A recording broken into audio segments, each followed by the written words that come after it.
नमस्कार, मैं डॉक्टर नीना चौरसिया, श्री कृष्णा विश्वविद्यालय की डिजिटल क्लास में आप सभी का स्वागत है।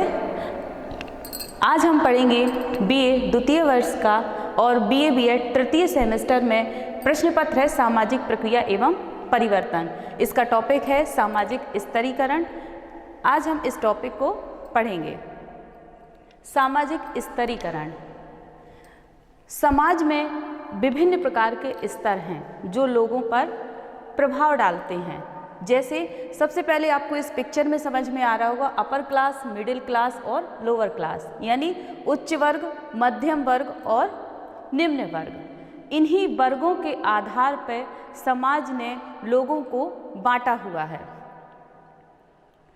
अब हम देखेंगे कि सामाजिक स्तरीकरण का अर्थ क्या है।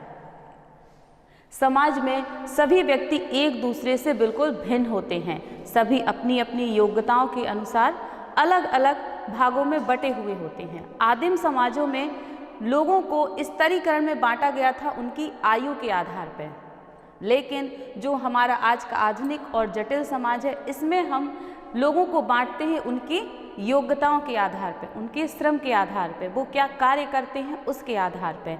आदिम समाजों में तो केवल जो लोग जैसे कार्य करते थे या उनकी जैसी उम्र थी तो उनको उन भागों में बांट दिया जाता था, लेकिन स्तरीकरण के इस स्वरूप को बदल दिया है पूरे आधुनिक समाज में।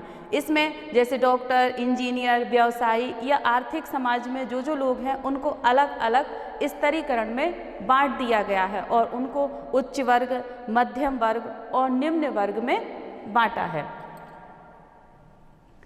अब हम इसको परिभाषित करने के लिए पी गिसबर्ड जो समाजशास्त्री हैं, उन्होंने इसको परिभाषित करते हुए लिखा है कि सामाजिक स्तरीकरण समाज का उन स्थायी समूहों अथवा श्रेणियों में विभाजन है जो कि उच्चता एवं अधिकता संबंधों में परस्पर संबंध होते हैं। इसका मतलब है कि जो उच्च वर्ग और निम्न वर्ग, मध्यम वर्ग, तीनों को बांटा जाता है जिस भागों में, उसको क्या कहते हैं, स्तरीकरण। दूसरे हैं थियोडोर कैप्लो। जो थियोडोर कैप्लो है, उन्होंने संस्करण को किसी सामाजिक व्यवस्था के सदस्यों को ऊंच नीच के क्रम में सजाना है जिसमें प्रतिष्ठा, संपत्ति, प्रभाव अथवा सामाजिक स्थिति की अन्य विशेषताओं में काफ़ी विभिन्नताएं देखने को मिलती हैं। जो ये थियोडोरसन कैप्लो हैं, इन्होंने भी निम्नता, उच्चता, इस क्रम को अलग अलग भागों में बांटा है, यानी जो लोग जैसी प्रतिष्ठा में हैं उनको वैसे भागों में समाज विभाजित कर देता है। फिर आते हैं वर्डेर रसेल। वर्डेर रसेल ने सामाजिक स्तरीकरण एक प्रकार से किया गया समाज में व्यक्तियों का विभाजन है, जैसे कि उच्च वर्ग, मध्यम वर्ग और निम्न वर्ग। इनके अनुसार हमने अभी देखा भी था कि अपर क्लास, मिडिल क्लास और लोअर क्लास, ठीक है, यानी हम उच्च वर्ग, मध्यम वर्ग और निम्न वर्ग तीनों में हम इनको विभाजित करते हैं। किसके अनुसार? इनकी योग्यताओं के अनुसार। दूसरे शब्दों में हम सामाजिक स्तरीकरण जो है उसको कुछ स्थायी समूहों एवं श्रेणियों जो उच्चता एवं निम्नता के बोध से परस्पर आबद्ध होते हैं, जो विभाजित हैं, वास्तव में सामाजिक स्तरीकरण का आधार हैं। हम सबसे ज़्यादा इसमें जो स्तरीकरण है इसमें उच्चता, निम्नता या ऊंच नीच के भाव को ही ज़्यादा महत्व देते हैं, और वो भी किसके अनुसार? उसकी योग्यता और उसके कार्यों के आधार पर।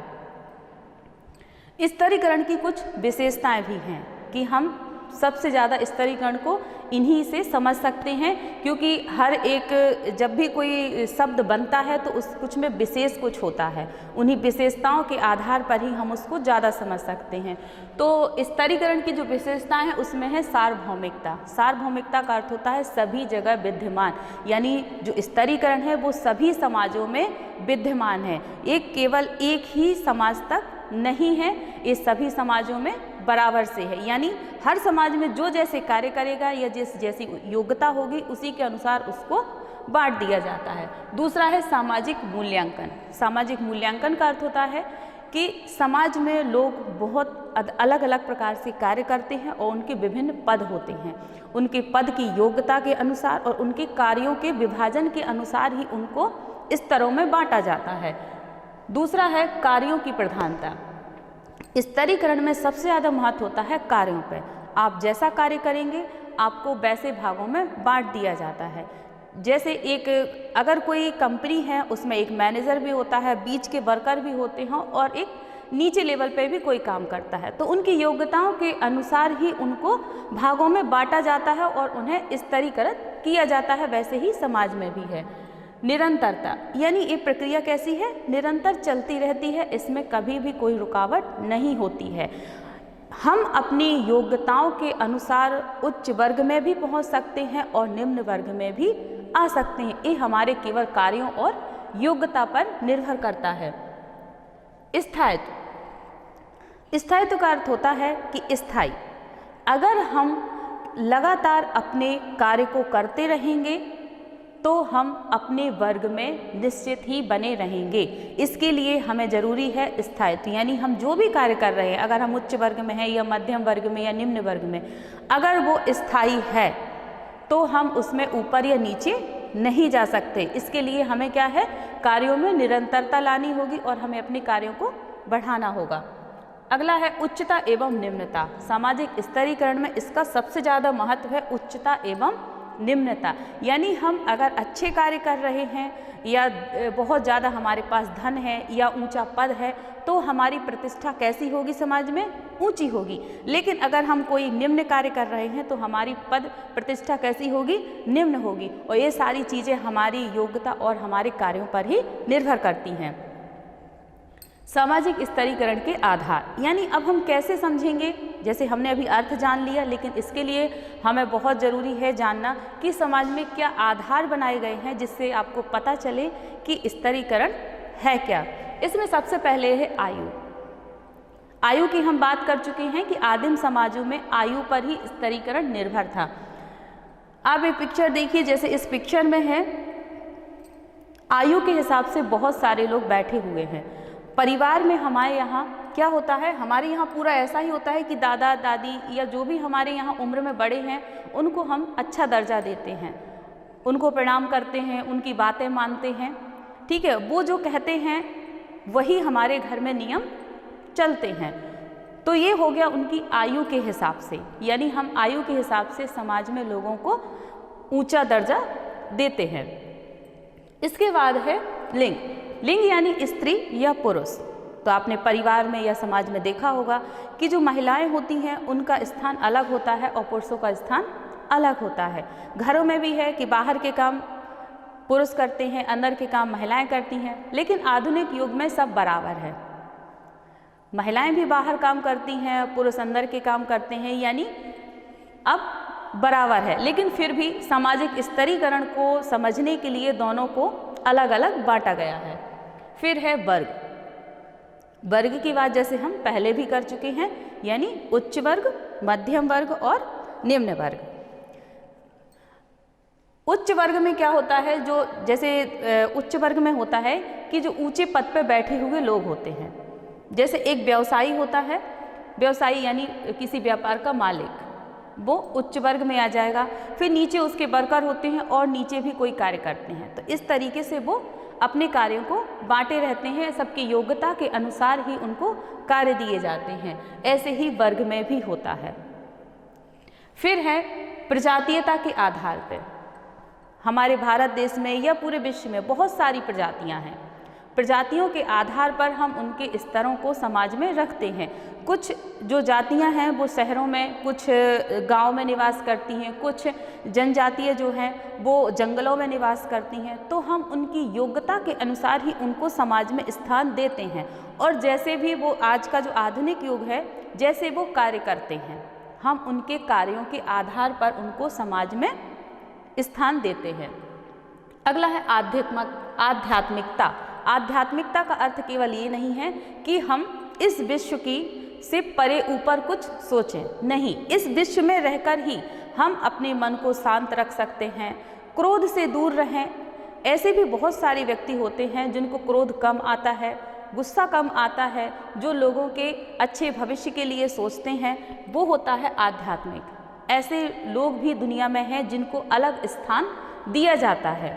अगला है संपत्ति के आधार पर। संपत्ति के आधार पर यानी जिसके पास जैसी संपत्ति होगी, समाज में स्तरीकरण के आधार पर उसको वैसा स्थान दिया जाएगा। जिसके पास ज़्यादा संपत्ति होगी उसको उच्च वर्ग में, जिसके पास थोड़ा कम होगी उसको मध्यम वर्ग में, और जिसकी संपत्ति बिल्कुल कम होगी या नाम मात्र की होगी उसको हम निम्न वर्ग में डाल देते हैं। फिर है जन्म के आधार पर स्तरीकरण। जन्म के आधार पर यानी जैसे कुछ लोग जिस जाति है, जो हमारी जिस जाति में बच्चे ने जन्म लिया है, उसी जाति के आधार पर उसको समाज में स्थान दे दिया जाता है। फिर है रक्त संबंधों के आधार पर। रक्त संबंध यानी हमारे जिनसे हमारा खून का रिश्ता होता है, जैसे माता पिता, भाई बहन, चाचा, ऐसे करके जो हमारे रक्त संबंधी हैं उनके आधार पर भी हमें स्तरों में बांट दिया जाता है। यानी विभाजित, जैसे ही बच्चा जन्म लेता है तो उसको बता दिया जाता है कि आपका किसके साथ कैसा संबंध है, और वो हमें वैसा ही निभाना पड़ता है और हम अपनी वही भूमिका का निर्वहन उनके साथ करते हैं। अगला है धार्मिक योग्यता। धार्मिक योग्यता यानी धर्म के अनुसार कार्य करना, जो जैसे काम करेगा। जैसे इस आप पिक्चर में देखिए, ब्राह्मण, क्षत्रिय, वैश्य और शूद्र, यानी आप जैसे काम करेंगे, जैसे आप काम करेंगे वैसे ही आपका स्तर समाज में होगा। अगर आप ब्राह्मण हैं तो आपका स्थान अलग तय है, क्षत्रिय है तो आपका स्थान अलग तय है, और वैश्य और शूद्र जैसे आप कार्य करेंगे या जिस जाति में आपने जन्म लिया है आपको वैसे ही समाज में स्तरीकरण में बांट दिया जाएगा। फिर है शारीरिक एवं बौद्धिक योग्यता। सबसे ज़्यादा जो पूरे पॉइंट हैं इसमें सबसे ज़्यादा ये महत्वपूर्ण है कि हम अपनी शारीरिक और बौद्धिक योग्यता के अनुसार क्या करते हैं, हम समाज में अपना स्थान बना सकते हैं। यहाँ देखिए इस पिक्चर में एक छोटा सा बच्चा है जो दूसरे यानी किसी कहा जाए कि उच्च वर्ग के व्यक्ति के पैरों के तले दबा हुआ है, क्योंकि वो सह रहा है इसलिए उसको दबाया जा रहा है। दूसरी पिक्चर में इसने अपने हाथ से ऐसे उस पैर को रोक दिया है कि हम नहीं दबेंगे।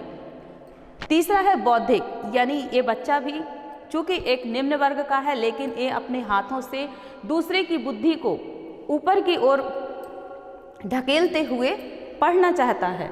इधर भी देखिए आप, इस पिक्चर में भी आपको स्पष्ट हो रहा होगा कि कौन सा उच्च वर्ग है और कौन सा निम्न वर्ग है।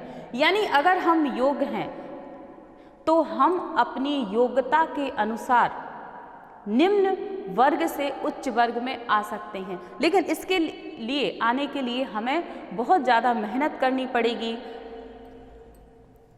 इस पिक्चर में भी देखिए आपको कि बहुत सारी जातियों के लोग हैं, वो निम्न वर्ग के व्यक्तियों को अधिकतर दबाए रहते हैं। लेकिन आज का जो समाज है उसमें हम जातियों पे नहीं बल्कि वर्ग पे विश्वास रखते हैं, और जो व्यक्ति जैसी अपनी बौद्धिक योग्यता रखेगा उसको समाज में वैसा स्थान दिया जाता है। आप किसी भी जाति की हैं, लेकिन अगर आप में बौद्धिक योग्यता है तो आप उच्च वर्ग में जा सकते हैं।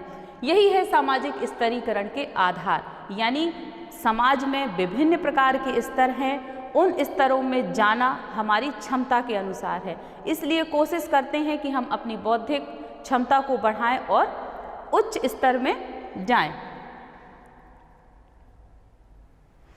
धन्यवाद। इसी के साथ मैं अपना जो विषय है सामाजिक स्तरीकरण इसको समाप्त करती हूँ। धन्यवाद।